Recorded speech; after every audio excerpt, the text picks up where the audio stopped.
In this lecture, we're going to take a closer examination of the various characteristics of cancer development and what sort of factors contributes to the progression of cancer. And we begin by examining malignant neoplasms. And one of the major factors that contributes to cancer cells developing into a malignant neoplasm is that these cells will secrete something called endothelial growth factor. And this is a protein that is produced and released by these cells. And this protein will have an effect on the cardiovascular system. And that effect is to promote angiogenesis, which is the creation of very small blood vessels, capillaries, that will proliferate and feed more blood, more oxygen, and more nutrients to these cancer cells, thereby supporting the growth of these cancer cells. And there are two basic types of these malignant neoplasms. The first is what's referred to as a solid tumor. And this refers to the development and collection and growth of these cells that is confined to a specific organ or a specific tissue. Now, the progression of a solid tumor to something that is malignant will involve the growth of the cells and the tissue, and eventually those cancer cells will detach from the core growth of those cancer cells and will begin to invade different parts of the tissue. And the biggest concern here with these types of neoplasm is whether they will metastasize. And that refers to the movement of those cancer cells into the lymphatic system or into the cardiovascular system, where those cells will circulate throughout the body. The second type of a malignant neoplasm are hematologic tumors. And these are tumors that affect cells that are normally found in the blood and the lymphatic system. The two main features of the malignant neoplasm is that these are abnormal cells, and these are cells that grow and reproduce very quickly. So the growth and reproduction is referred to as proliferation. And the other unique feature is that there's a loss of differentiation, which is referred to as anaplasia. And so a differentiated cell is a cell that looks like a liver cell that grows inside liver tissue. And that cell is quite a bit different than muscle cells. And so those cells are differentiated.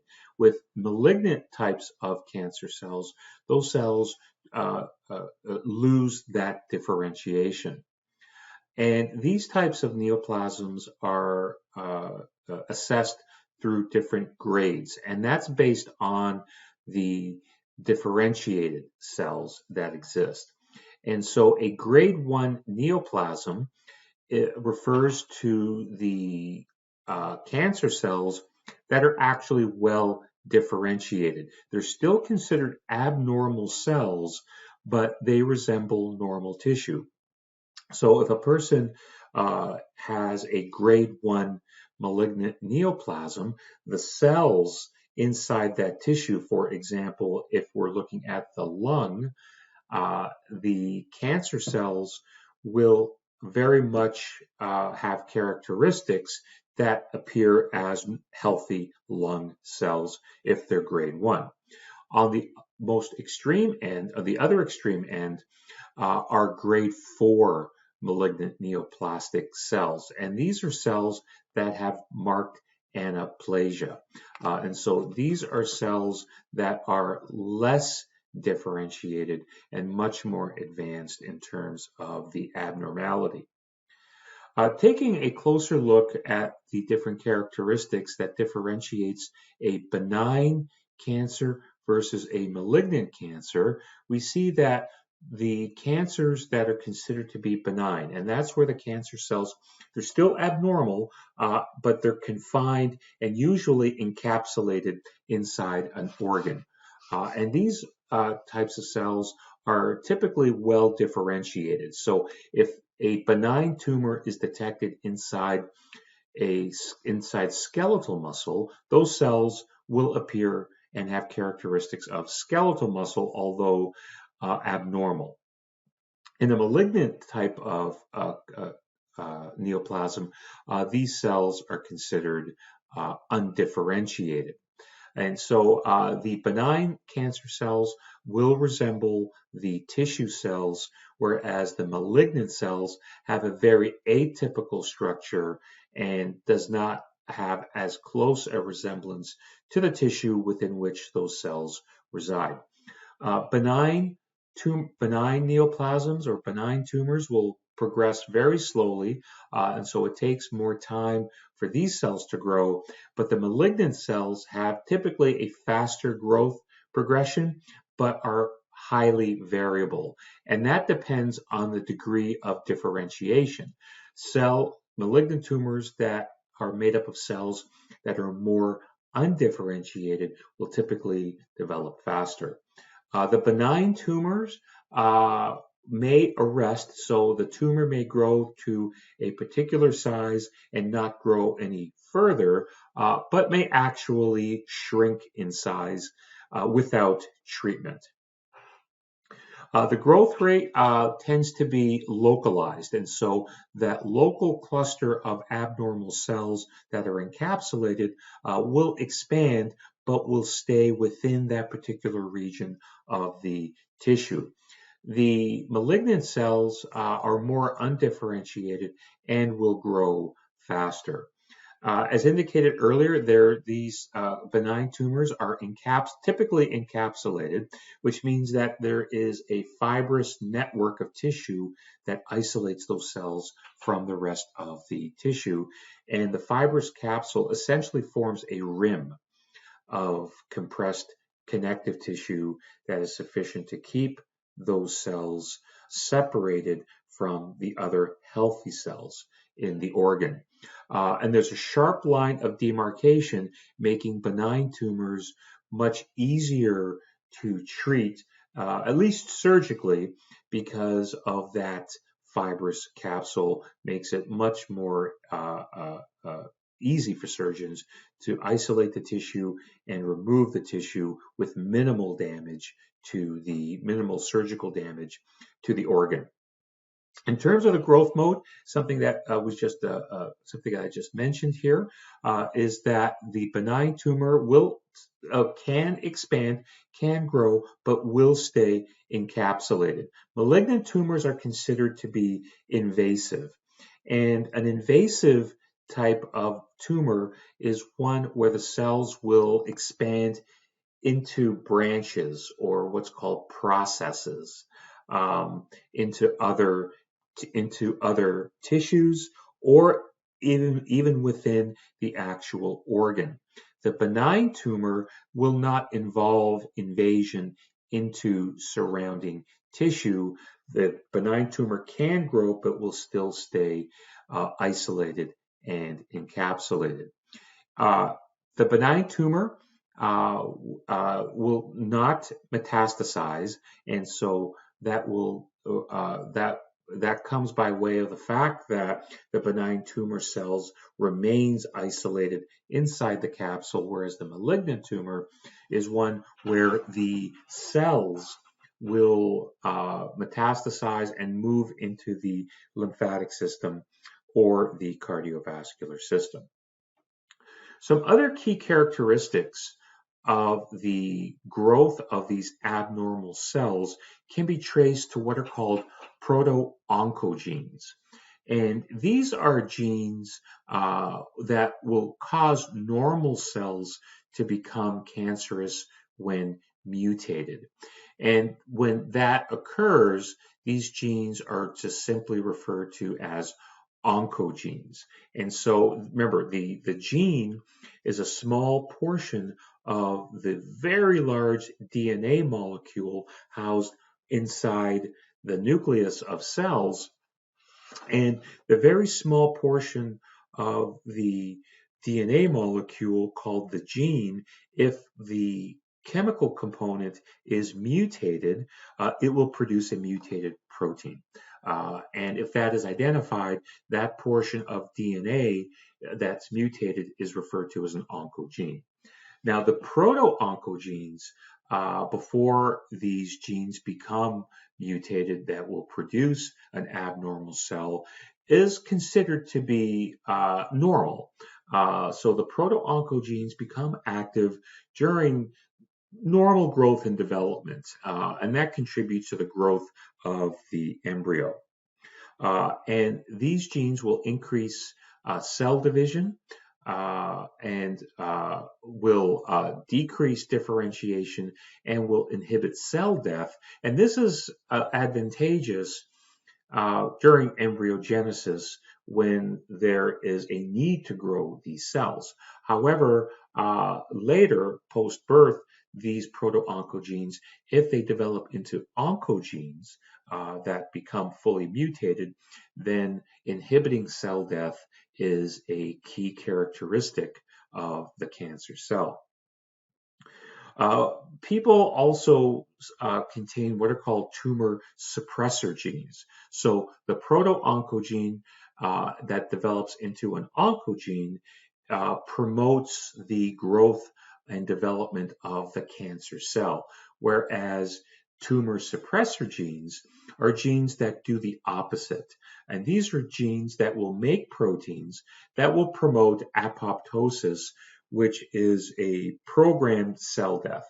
And these genes are helpful for that, or beneficial for the health of cells so that the cells remain to be healthy, normal cells. One of the functions of the tumor suppressor genes is that it will program the early death of a cell if that cell experiences any sort of DNA mutation or DNA damage. If the damage to DNA is minor, the tumor suppressor genes can help to repair that damage in the DNA.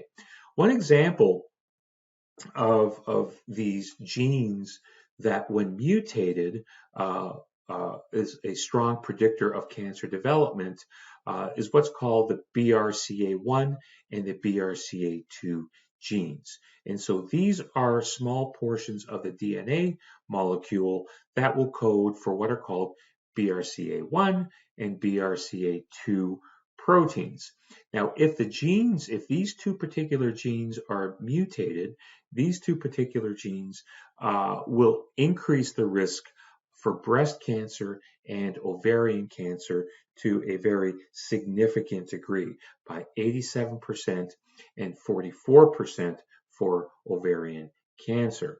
What's particularly notable, that the cost for a genetic test to determine if a person has a mutation in the BRCA1 or BRCA2 gene is approximately $3,000 to $4,000 in US dollars. So it's a very expensive test to determine if a person does have a mutation of what's called the breast cancer gene. But the breast cancer gene 1 and 2 also, if mutated, increases the risk for not just breast cancer to a very large extent, but also ovarian cancer. We're going to use this graphic here to illustrate the progression of cancer cells from healthy cells into the most severe type of cancer, which are malignant neoplasms. And so we start here on the far left-hand side of the slide. Well, here we see a particular tissue. This could be the liver, this could be the lung, this could be muscle tissue, the spleen, or the pancreas. So just imagine any sort of organ that we have healthy, normal cells that carry out the function of serving the needs of that organ.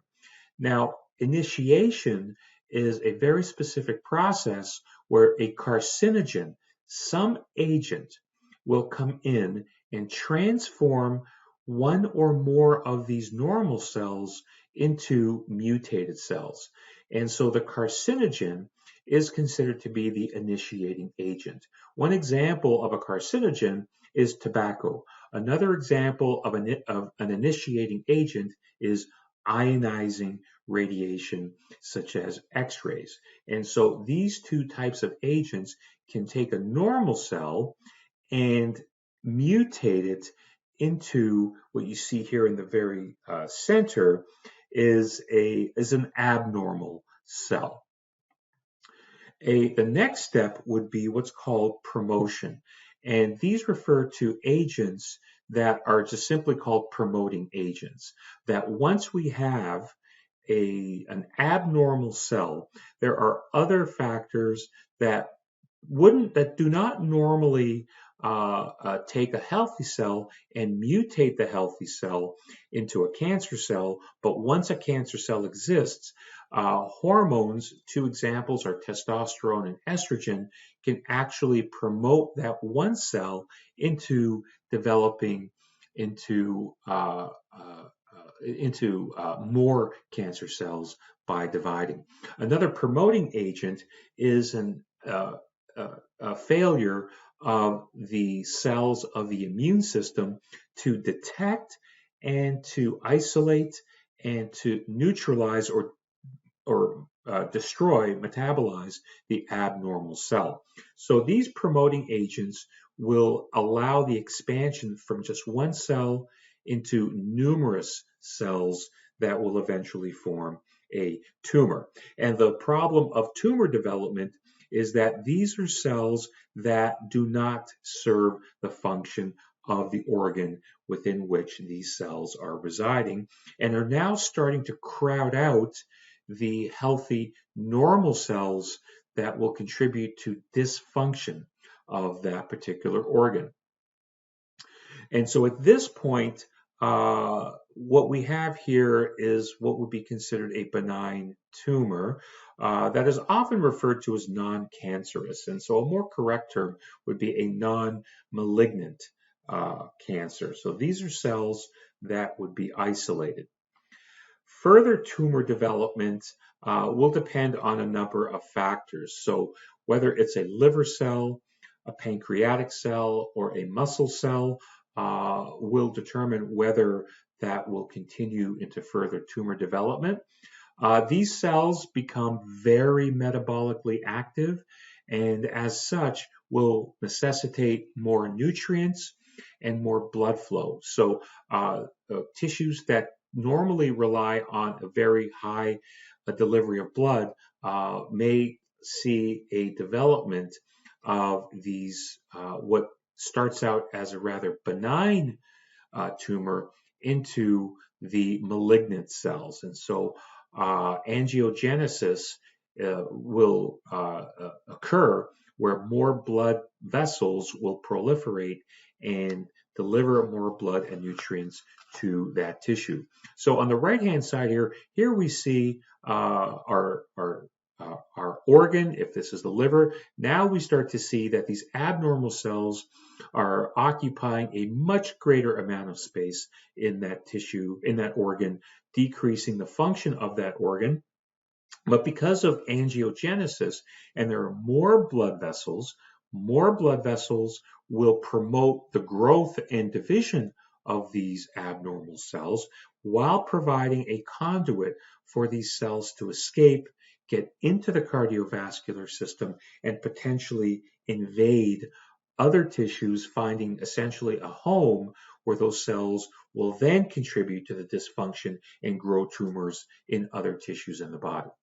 So this ends this lecture on the characteristics of cancer cells and the progression of cancer cells.